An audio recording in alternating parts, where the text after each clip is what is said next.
Hello दोस्तों, नमस्कार। आज है 2 दिसंबर और हम 2 दिसंबर से बनने वाले करंट अफेयर की क्वेश्चनों पर डिस्कस करने वाले हैं। अगर आप चैनल पर नए हैं तो चैनल को सब्सक्राइब करें, वीडियो को लाइक करें, शेयर करें और कमेंट करें। चलिए आज के वीडियो को स्टार्ट करते हैं। निम्न में से किसे भारत की पहली इंटीग्रेटेड फाइनेंशियल सिटी बनाया जाएगा? निम्न में से किसे भारत की पहली इंटीग्रेटेड फाइनेंशियल सिटी बनाया जाएगा? तो किसे बनाया जाएगा? ये बनाया जाएगा अमरावती को। किसको बनाया जाएगा? अमरावती को। अमरावती को भारत का पहला एकीकृत वित्तीय शहर बनाया जाएगा और ये वित्तीय शहर प्रमुख राष्ट्रीय बैंकों और वित्तीय संस्थानों को एक ही नियोजित स्थान पर लाएगा। इस संस्था जो शामिल कौन कौन से संस्थान होंगे? तो इस परियोजना में भारतीय state bank, union bank of India, Canara bank, bank of Baroda, central bank of India, Punjab national bank और LIC जैसे प्रमुख संस्थान शामिल होंगे। नेक्स्ट क्वेश्चन है कि निम्न में से किस स्थान पर भारत का पहला national coral reef research centre बनाया जाएगा? निम्न में से किस स्थान पर भारत का पहला national coral reef research centre बनाया जाएगा? तो ये बनाया जाएगा अंडमान के अंदर। कहाँ बनाया जाएगा? अंडमान के अंदर।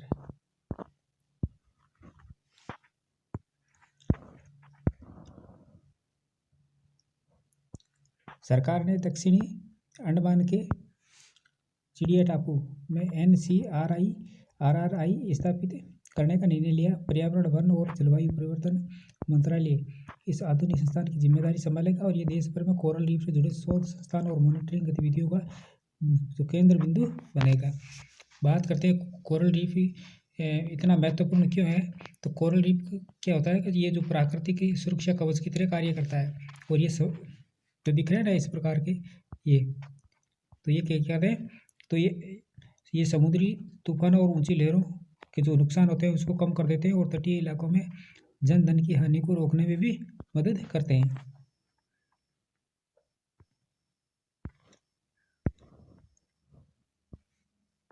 नेक्स्ट क्वेश्चन है कि सेंट्रल ग्राउंड वाटर बोर्ड की ग्राउंड रिपोर्ट जो वाटर क्वालिटी रिपोर्ट है 2025 के अनुसार देश भर में सबसे ज़्यादा फैला हुआ उम्मीदवार कौन सा है? यानी सबसे ज़्यादा कौन फैला हुआ है? तो यह है नाइट्रेट। क्या है? नाइट्रेट।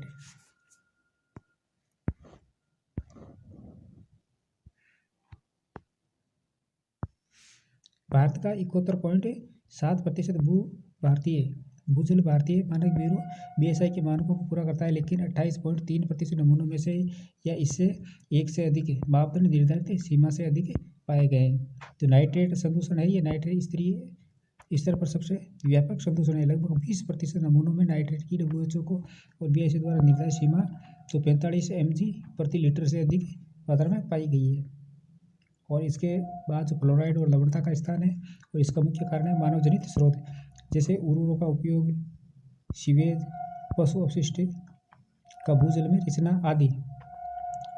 बात करें केंद्रीय जो भूमि जल बोर्ड है इसके बारे में, तो इसका जो मुख्यालय है वो फरीदाबाद हरियाणा के अंदर है और इसकी स्थापना 1970 में अन्वेषणात्मक नलकूप संगठन का नाम बदलकर की गई थी और यह जल शक्ति मंत्रालय के अधीन आता है और देश के अंदर भूजल संस्थानों का प्रबंधन, अन्वेषण, निगरानी व विनियमन करना है। और ये पर्यावरण संरक्षण अधिनियम 1986 के तहत स्थापित केंद्रीय भूजल प्राधिकरण के रूप में भी कार्य कर रहा है।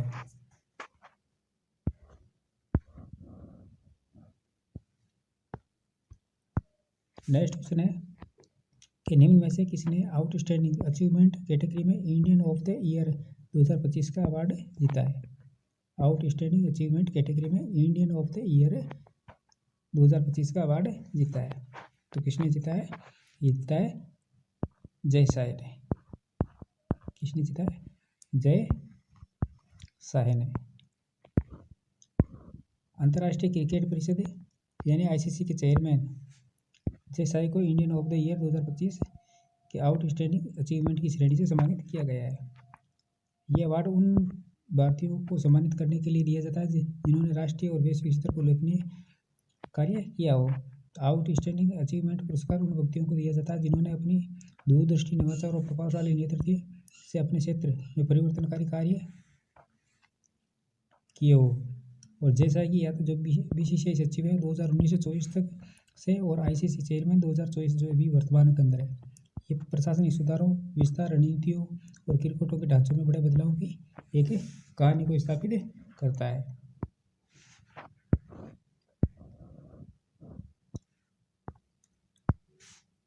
हाल ही में भारत को वर्ष 2025-26 के लिए 2025 से 2029 के लिए किसके कार्यकारी बोर्ड में चुना गया है? ये चुना गया है यूनेस्को के। किसको चुना गया है? यूनेस्को के।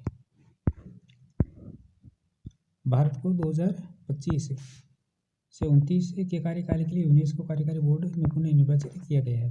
बोर्ड का जो मुख्य उद्देश्य है वो संगठन को प्रभावी, पारदर्शी और उत्तरदायी बनाए रखना है, ताकि शिक्षा, विज्ञान और संस्कृति तथा संचार संबंधी वैश्विक पहलों को सुचारू रूप से संचालित हो सके।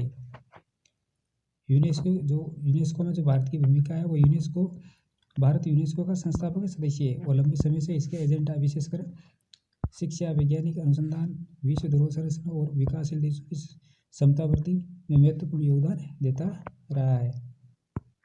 तो इसको 2025 से 2029 तक के लिए कार्यकाल के लिए पुनः निर्वाचित कर दिया गया है। वीडियो को लाइक कीजिए, शेयर कीजिए। नेक्स्ट क्वेश्चन है, एक फॉर्मेट में सबसे ज़्यादा शतक लगाने वाले प्लेयर कौन बन गए? एक फॉर्मेट में सबसे ज़्यादा शतक लगाने वाले प्लेयर कौन बने? तो ये बन गए विराट कोहली। कौन बन गए? विराट कोहली।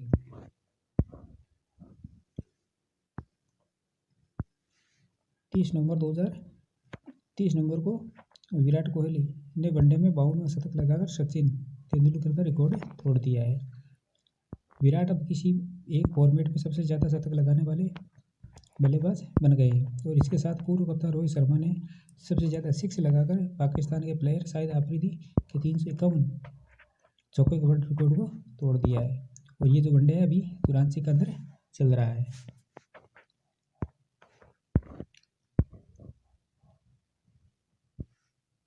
प्रीवियसली क्वेश्चन का रिवीजन कर लेते हैं।